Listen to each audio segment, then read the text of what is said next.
वो वीर कण के रूप में माता के उदर में जब प्रवेश करता है तो एक रात्रि में मां का और पिता का, दोनों का वो जो वीर मिलता है, उस रज और वीर के मिलने से एक कलल सा बनता है। 5 रात्रि व्यतीत होने के बाद एक बुदबुदा सा बनता है। 10 रात्रि व्यतीत होने के बाद एक बेर की सी आकृति होती है। फिर उसके बाद उसमें धीरे धीरे मांसपेशियां बढ़ने लगती हैं। 1 महीने में उसके सिर निकल आता है। 2 महीने में हाथ पांव अंगों का विभाग होता है। 3 महीने में नख, रोम, अस्थि, चर्म, स्त्री पुरुष के चिन्ह प्रकट हो जाते हैं। 4 महीने में मांसादि 7 धातुएं प्रकट हो जाती है। 5वें महीने में चेतना जागृत हो जाती है। जैसे अपने चेतना, ऐसे 5वें महीने में गर्भस्थ शिशु की चेतना जागृत हो गई। जीव है पर चेतना 5 महीने बाद मां के गर्भ में जागृत। अब उसे भूख लगती है, प्यास लगती है, वहां की तापमयी जलन, पीड़ा, छोटे छोटे कीड़ों के द्वारा काटना। 6ठे मास में झिल्ली से लपटा हुआ मां की दाहिनी कोख में कीड़े की तरह तड़पता है। उस समय माता को कड़वे और खट्टे पानी की लालसा होती है, जिससे उसके अंगों में जाकर भयंकर जलन होती है। यह है भोग। वो कृमि कीड़े की तरह तड़पता है। मलमूत्र के गड्ढे में बीच में झिल्ली में बंधा हुआ वो जीवात्मा सुकुमार तो होता है, वहां के कीड़े उसे नोचते छोटे छोटे, वो तड़पता है। माता प्रसन्न होती कि जब बच्चा हिलता है बोले है, उसकी दुर्गति हो रही, वहां भयंकर कष्ट पा रहा है। ऐसा क्लेश होता है कि क्षण क्षण में बेहोश होता रहता है। माता के खाए हुए कड़वे, तीखे, गरम, नमकीन, रूखे, खट्टे, यही पदार्थ पाने की इच्छा होती है माता, क्योंकि उसको भोग भोगना है। उसके कोमल शरीर में भयानक पीड़ा होती है जब माता ऐसे पदार्थ खाती है। गर्भाशय की झिल्ली में लिपटा हुआ, आंतों और मलमूत्र से घिरा हुआ सिर, पेट की और पीठ और गर्दन एक कुंडलाकार, ऐसे कंकड़ जैसा, ऐसी आकृति गर्भस्थ शिशु की होती है। पिंजड़े में बंद पक्षी के समान पराधीन, ना तो वो हिलडुल सकता है ना बोल सकता है। बड़ा असमर्थ दुख को भोग रहा है। चेतना पूरी है। इसी समय भगवान द्रवित होकर उसे ज्ञान देते हैं, गर्भस्थ शिशु को, सबको। जी उसे ज्ञान होता है तो सैकड़ों जन्म के कुकर्मों से याद आते हैं, सैकड़ों जन्म के। ओहो, ये मेरे कर्म का ही फल, मैंने ऐसे कर्म किए इसलिए दुख भोग रहा हूं। बेचैन हो जाता है, कैसे निपट पाऊंगा, सैकड़ों जन्म के कर्म जमा है। अब महान अशांति उसके हृदय में, उस शरीर में भयंकर पीड़ा। कुंडलाकार शरीर है, हिल भी नहीं सकता है, बस कीड़े काटते, बड़ी तड़पन, बड़ी जलन, भूख प्यास की जलन। अब एक और भयानक जलन हुई, उसे स्मरण हो जाता है कई जन्मों के, सैकड़ों जन्मों के पाप कर्मों का। 7वां महीना आरंभ हुआ कि ज्ञान का उन्मेष हो गया। अब प्रसूति वायु उसे चला रही है, तड़पता है वो। सप्त धातु में स्थूल शरीर से बंधा हुआ वो जीव भयभीत होकर के पुकारता है, अगर कोई भगवान है तो एक बार मुझे यहां से निकाल दे। वो विनय करता है भगवान से, कोई अगर भगवान है जिसने मुझे इस बंधन में डाला है, एक बार निकाल दे, यहां से जाके केवल भजन करूंगा। जीव कहता, जंतुरुवाच तस्योपशन्नमवितुम जगदिच्छयात् नाना तनोर्भुवि चलच्चरणारविंदम सोहम ब्रजामि शरणम रकुतो भयम में येने दृशी गतिरदर्श सतोनुरूपा। हे प्रभु, मैं बड़ा अधम हूं। ये ज्ञान भगवान की तरफ से गर्भस्थ शिशु को होता है। देखो स्वयं वो इतना कष्ट पा रहा है, फिर जब आप गर्भ हत्या करते हैं तो आपका पाप कितना बड़ा होगा सोचो। सब माताओं से विनय है, संयम से रहो, सावधान रहो। ये हत्या ऐसी नहीं कि तुम्हारे दान पुण्य से क्षमा हो जाएगी। ये जो भ्रूण हत्या है, गर्भ हत्या है, बहुत बड़ा पाप है। आप लोग अज्ञान के कारण इसको ध्यान नहीं देते, इसे खिलवाड़ समझते हो। कितना ज्ञान है। बेटी ही मां है, बेटी ही बहन है, बेटी ही पत्नी बनती है, बेटी ही किसी के जीवन को धारण करने वाली बनती है। और आपने गर्भ में देख लिया बेटी है, तुम स्वयं मां होकर उसका साथ दे रहे हो, उसका नष्ट करने के लिए। हमारी तो बात ही समझ में नहीं आती, क्या बुद्धि भ्रष्ट हो गई। अगर पुरुष का इतना महत्व है तो बेटियां ना हो तो तुम्हारी कौन सी गति होगी, सोचो जरा। जीना मुश्किल हो जाएगा तुम्हारा। तुम पुरुष किस काम के रह जाओगे। तुम्हारा अर्धांग काट दिया जाए तो तुम कैसे होगे।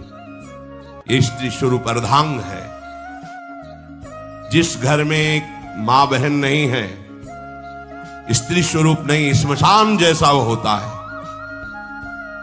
ध्यान दीजिए, ये बहुत बड़ी गलती है जो अपनी बेटियों की हत्या करते हैं। ये वो पाप है जो अक्षम्य अपराध है। स्त्री हत्या करना शास्त्रों में बहुत बड़ा पाप कहा गया है। फिर वो तो बच्चा है, बिल्कुल नहीं। जिनसे हो गया है, श्रीमद् भागवत का सप्ताह मूल संस्कृत से सुनो और भगवान से प्रायश्चित प्रार्थना करो कि हे नाथ, भूल से गलती हो गई, दूसरा कोई उपाय नहीं। ध्यान से समझ लीजिए, तुम्हारे भ्रूण हत्या गर्भ हत्या के पाप को नष्ट करने में एकमात्र श्रीमद् भागवत समर्थ है, दूसरा कोई नहीं। कोई दान पुण्य तीर्थ स्नान तुम्हें क्षमा नहीं कर पाएगा। यह ऐसा महापाप है। अगर हृदय में जलन करके और मूल संस्कृत के द्वारा पूरी 7 दिन में भागवत श्रवण की जाए नियम से, तो भागवत समर्थ है, इस हत्या के पाप से भी आपको मुक्त कर देगी। जिनके ऐसे हत्या हो गई हो करवा लो, नहीं तो बुद्धि आगे भ्रष्ट करके तुम्हें हरि गुरु से विमुख कर देगा। ये पाप ऐसा नहीं कि तुम्हें 2-4 माला घुमाने से क्षमा हो जाएगा। ये महत अपराध है। सबकी समझ में नहीं आता, समझ जाओ, नहीं तो आप जहां भी हो वहीं से भ्रष्ट कर देगा। ये अपराध नष्ट नहीं होगा, श्रीमद् भागवत की कृपा से नष्ट हो जाएगा। ये हमें बहुत विश्वास है। श्रीमद् भागवत सप्ताह की ये है ही महामहिम। प्रीति योनि को प्राप्त धुंधकारी को सीधे भगवत पार्षद स्वरूप देकर परम पद में आरूढ़ कर दिया। केवल 7 दिन की मूल संस्कृत एक भी श्लोक नहीं छूटना चाहिए। अगर सप्ताहिकी का पारायण हो तो इस भ्रूण हत्या गर्भ हत्या से भी निवृत्ति मिल जाए। अब वो जीव भगवान को पुकारता है, मैं बड़ा नीच अधम हूं। भगवान, आपने जो मुझे गति दिखाई है तो मेरे कर्म के अनुसार ही है, आपका इसमें कोई दोष नहीं। हम लोग जब कष्ट भोगते तो भगवान से कहते हैं हमने तुम्हारा क्या बिगाड़ा। भगवान ने नहीं बिगाड़ा, तू खुद देख क्या बिगाड़ लिया अपना। करो पापाचरण। अब देखो, हमने तो जीवन में कोई पाप नहीं किया और कितने गर्भ हत्या की है, कितनी खिलवाड़ समझे हो। ये बिल्कुल भयावह चीज है, आप लोगों को नहीं। हम बार बार इसीलिए कह रहे कि भयावह वस्तु है, तुम्हें बहुत ऊंचाई से घसीट के भ्रष्ट कर देगी। बहुत होश में हो, भूल के कभी ऐसा न करना जहां तक हमारी आवाज पहुंचे, जहां तक सुनाई दे। गर्भ हत्या मत करना, संयम से रहो। इस तरह का व्यवहार मत करो कि तुम्हारा मनुष्य जन्म ही व्यर्थ चला जाए। इसमें तीनों को बराबर दंड मिलेगा, गर्भ हत्या कराने वाला, गर्भ हत्या की प्रेरणा देने वाला और गर्भ हत्या में सहयोग देने वाला। जो औषधि डॉक्टर या जो भी, तीनों को दुर्गति होगी। माता पिता प्रेरक और कर्ता। ऐसा नहीं कि आप डॉक्टर हो तो आपको गर्भ हत्या करने का अधिकार नहीं। आप डॉक्टर हो दूसरे के शरीर को स्वस्थ करके निरोग करने के लिए, हत्या करने के लिए नहीं। कोई भी हमारा संविधान ऐसा आदेश नहीं करता कि आप गर्भ हत्या कर दो। ना भागवतिक और ना भारतीय संविधान ऐसा संविधान आदेश नहीं करता। अब वो जीव कह रहा है कि प्रभु मेरे योग्य ही है आपने जो मुझे दंड दिया है। मैंने सुना है कि आपकी शरण में जो आता है आप उसकी रक्षा कर लेते हैं। आपकी जो शरण में हो जाता है वो इस भूमि पर, भारत भूमि पर, विश्व पर निर्भय विचरण करता है, कोई उसे भय नहीं प्रदान कर सकता। प्रभु, मैं इस माता के उदर में माया का रहस्य न जानने के कारण ऐसे कर्म किए कि मैं आ गया हूं, बहुत दुख पा रहा हूं। हे निर्विकार अखंड बोध स्वरूप परमात्मा, मैं बार बार नमस्कार करता हूं।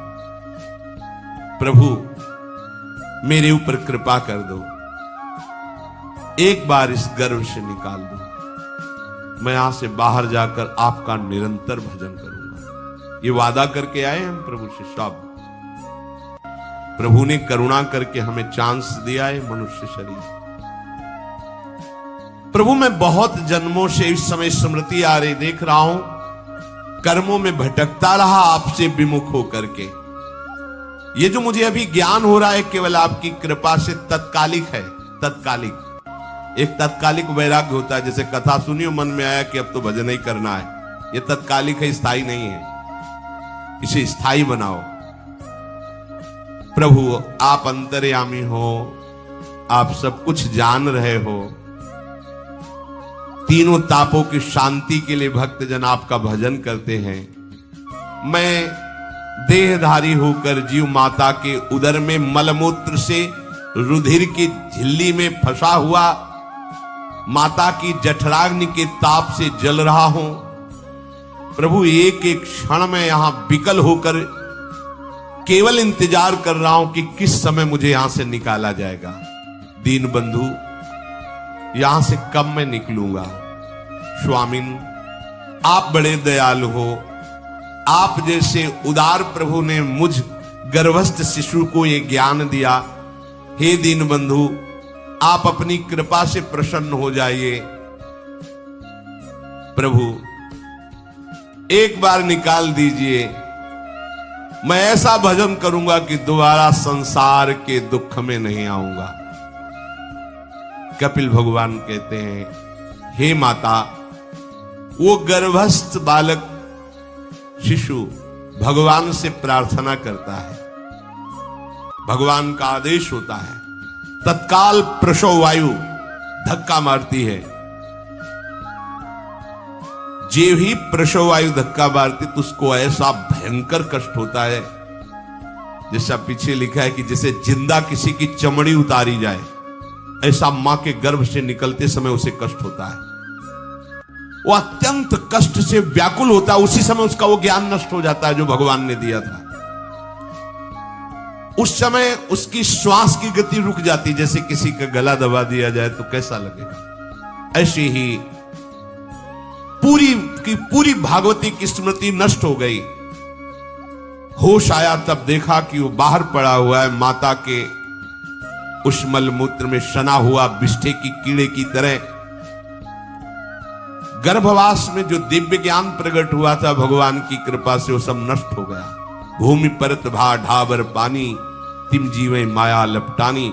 चेतन आई तो रोने लगा। वो ज्ञान कहां गया, वो ज्ञानदाता कहां गया। वो कहता कहां कहां, बोले थाली बजाओ, बच्चा हुआ है। और वो तो रो रहा है कि कहां, वो ज्ञान कहां गया जिसके बल से मैं ये कह रहा था कि बाहर निकाल दो, मैं आपका भजन करूंगा। सब खत्म ज्ञान। जो लोग उसका अभिप्राय नहीं समझते, वो उत्सव मनाते हैं, बालक हुआ है, वो रो रहा है, वो कहां गया ज्ञान, कहां कहां कहां। छोटा बालक यही रोक कहता कहां। अभी जो ज्ञान उत्पन्न हुआ था, जो अभी भगवान का बोध हुआ था, वो कहां गया, कहां गया। घर परिवार के लोग उसका पालन पोषण करते रहते हैं, उसमें कोई निषेध करने की शक्ति नहीं हो रही। मच्छर काट रहा है, दुख हो रहा, हटा नहीं सकता बालक। उस जीव को शिशु अवस्था में जब कपड़ों पे लिपेट कर इसे लिटाया जाता है तो इतना कोमल त्वचा होती कि कपड़े भी उसको, जैसे खुजलाहट है, पीड़ा है या जलन है, बिल्कुल कोमल त्वचा होती, कुछ नहीं कर सकता, पर रो सकता है। ना खुजलाने की, ना करवट बदलने की, ना उठने की कोई सामर्थ्य नहीं। बड़ा कष्ट पाता है बाल्यावस्था में, क्योंकि त्वचा बड़ी कोमल होती, दास मच्छर आदि जीव उसको काटते हैं। गर्भावस्था का कोई ज्ञान नहीं रहा, सिर्फ रोना ही रोना रह रहा। इस प्रकार उसकी बाल्यावस्था कटी, कौमार अवस्था आई, पौगंड अवस्था, इनमें वो खिलवाड़ में फंस गया। जैसे जैसे बड़ा होता जाता, चेतना, गुनगुना, ये कार, ये प्लास्टिक के ऐसे उनमें मगन है। देखो ना छोटे बच्चों को, अज्ञानवश इसकी ये अवस्था कट गई।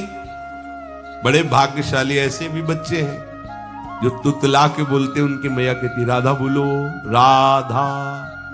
देखो ये सौभाग्य, प्रणाम है उन माताओं को जो अपने बच्चों को भगवान नाम बुलाते हैं कि आप बोलो श्री हरिवंश बोलो, राधे राधे बोलो।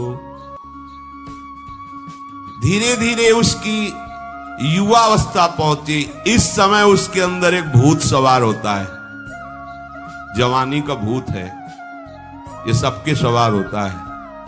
अगर मंत्र चल रहा है तो भूत नहीं चढ़ेगा, नाम चल रहा है तो भूत नहीं चढ़ेगा, नहीं तो भूत चढ़ जाता है। ये कुछ भी करवा सकता है भूत, भूत ही तो है ना।